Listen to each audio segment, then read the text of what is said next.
Hayo, siapa di sini yang suka minum teh? Ternyata, minuman yang diminati oleh semua kalangan ini memiliki banyak fakta menarik loh.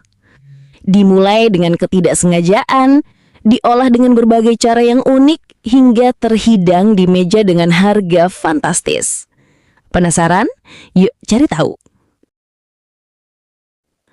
Fakta pertama. Teh ditemukan dengan tidak sengaja. Berdasarkan legenda Tiongkok kuno, penemuan teh berawal dari seorang kaisar bernama Shennong. Sekitar tahun 2737 SM, Shennong dikenal sebagai ahli pengobatan herbal.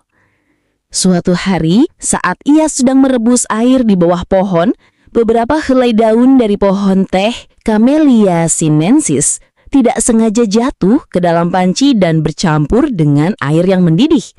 Karena penasaran, ia mencoba air rebusan tersebut.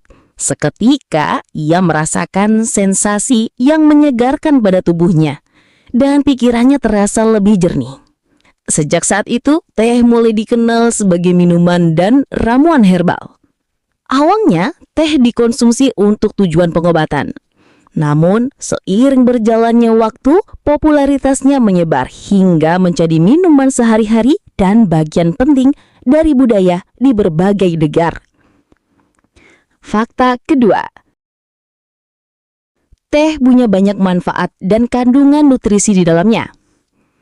Teh bukan hanya sekedar minuman menyegarkan dengan perisa, melainkan minuman yang kaya akan berbagai senyawa bermanfaat.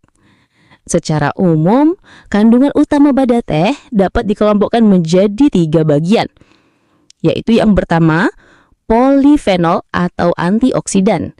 Ini adalah senyawa paling penting dalam teh yang bertanggung jawab atas sebagian besar manfaat kesehatannya. Polifenol bertindak sebagai antioksidan kuat yang melindungi sel-sel tubuh dari kerusakan akibat radikal bebas. Katekin adalah jenis polifenol yang paling melimpah terutama pada teh hijau. Katekin terkenal dengan efek antioksidannya yang sangat kuat. Contoh katekin yang paling terkenal adalah EGCG, Epigalloctekin gallate, yang sering dikaitkan dengan manfaat kesehatan seperti penurunan berat badan dan pencegahan penyakit kronis.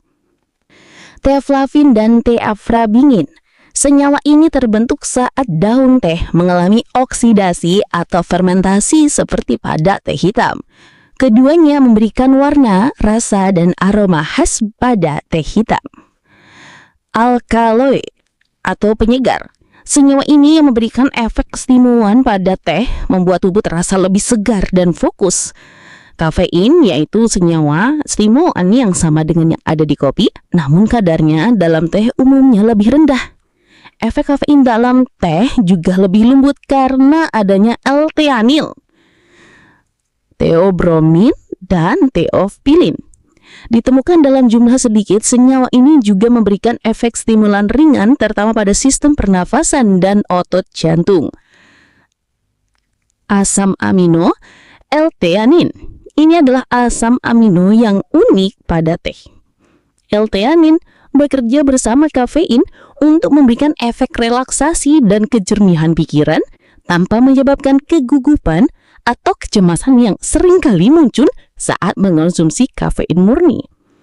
Selain ketiga kelompok senyawa utama di atas, teh juga mengandung berbagai zat lain seperti vitamin K, C dan B, mineral, mangan, kalium, dan fluoride, serta senyawa aromatik yang memberikan aroma khas pada setiap jenis teh. Fakta ketiga. Alasan kenapa teh memiliki banyak jenis. Proses yang berbeda menjadikan teh memiliki beberapa jenis. Meskipun semua berasal dari tanaman yang sama, Camellia sinensis, perbedaan metode pengolahan pasca panen adalah jawabannya. Proses ini disebut oksidasi, yaitu proses kimiawi yang terjadi ketika enzim dalam daun teh bereaksi dengan oksigen. Berikut adalah penjelasan proses yang membedakan setiap jenis teh utama. 1. Teh putih, white tea. Proses teh putih adalah jenis teh yang paling minimal diolah. Daun teh termuda dan tunas kuncup yang belum mekar dipetik. Di awal musim semi, daun-daun ini kemudian hanya dibiarkan layu dan dikeringkan secara alami, biasanya di bawah sinar matahari. Karakteristik: karena tidak mengalami oksidasi atau hanya sedikit sekali, teh putih memiliki rasa yang sangat ringan, manis dan lembut. Warnanya sangat pucat dan kandungan antioksidannya, katekin, sangat tinggi. 2. Teh hijau, green tea. Proses untuk membuat teh hijau, proses oksidasi harus dihentikan secepat mungkin setelah daun dipanen. Ini dilakukan dengan memberikan panas. Di Tiongkok, proses ini disebut pan-firing, dipanaskan di wajan besar yang menghasilkan rasa lebih panggang atau toasty. Sementara di Jepang, proses ini disebut steaming, dikukus, yang menghasilkan rasa lebih segar dan rumput. Karakteristik: teh hijau memiliki rasa yang segar, herbal, dan kadang sedikit pahit karena kandungan katekinnya, warnanya hijau cerah atau keemasan. 3. Teh olong tea. Proses teh olong berada di antara teh hijau dan teh hitam. Daun teh dibiarkan layu dan kemudian mengalami proses oksidasi parsial. Tingkat oksidasi bisa bervariasi, mulai dari 10% hingga 80%, tergantung pada hasil yang ingin diinginkan. Proses ini melibatkan penggulungan daun berulang kali untuk memicu oksidasi, diikuti dengan pemanasan untuk menghentikannya. Karakteristik: teh olong memiliki profil rasa yang sangat kompleks, mulai dari floral dan buah-buahan ringan untuk yang oksidasi rendah, hingga toasty dan kaya rasa untuk yang oksidasi tinggi. 4. Teh hitam, black tea.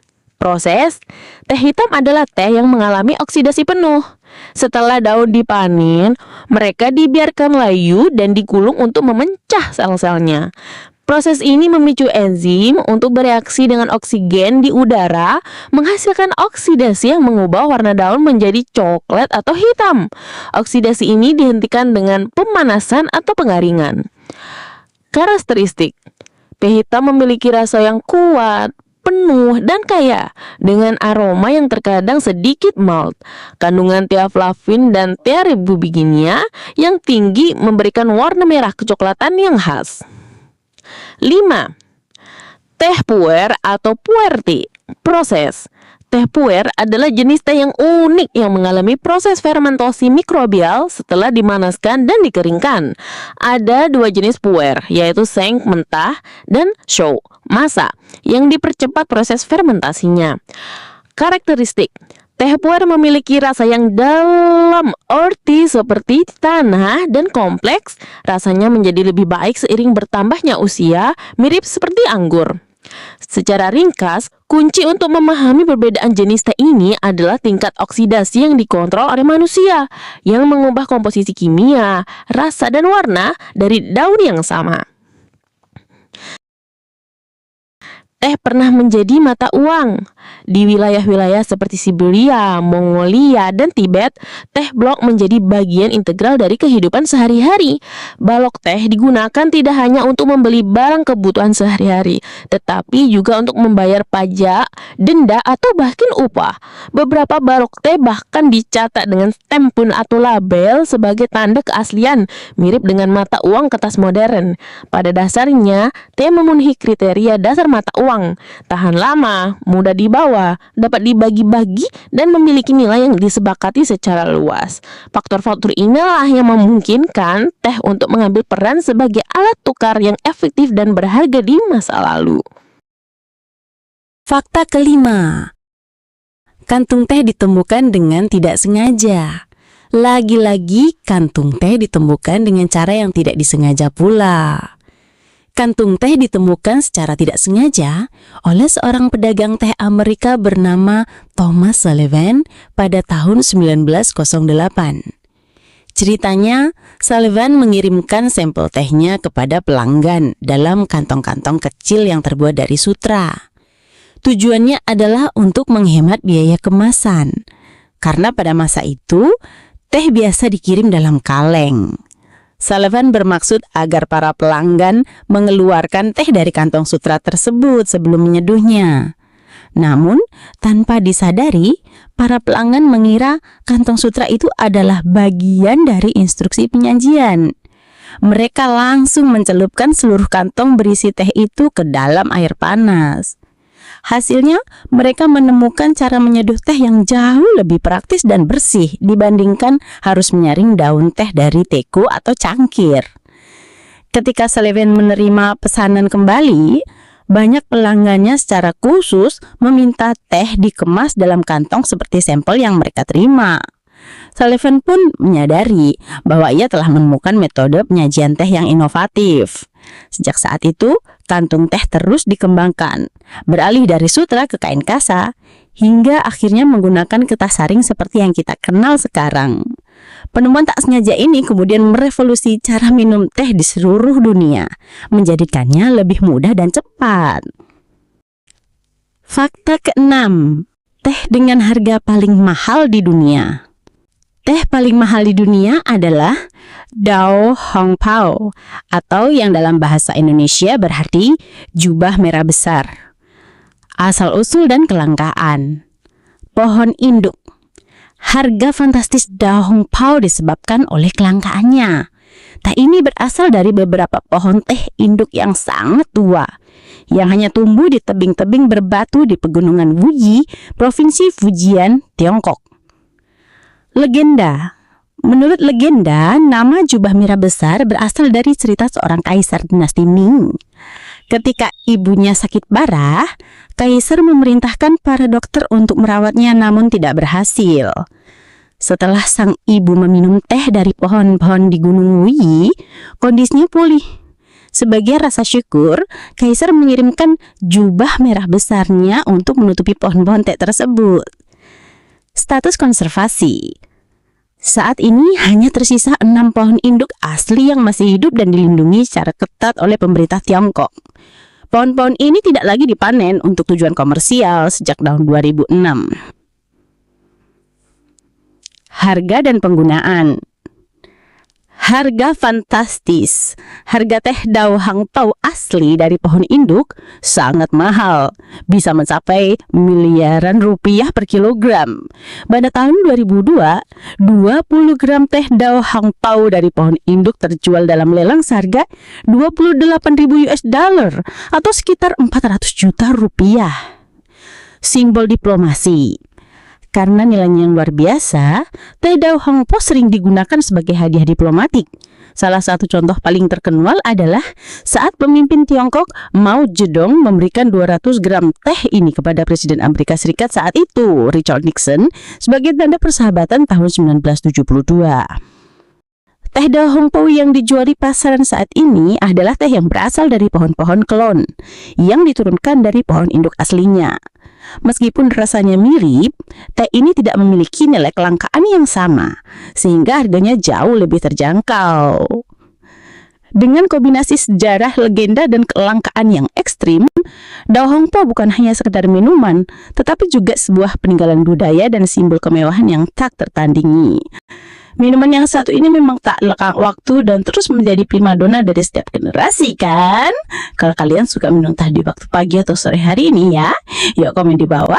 Semoga video ini menambah wawasan Anda dan jangan lupa like, komen, dan subscribe-nya ya. See you!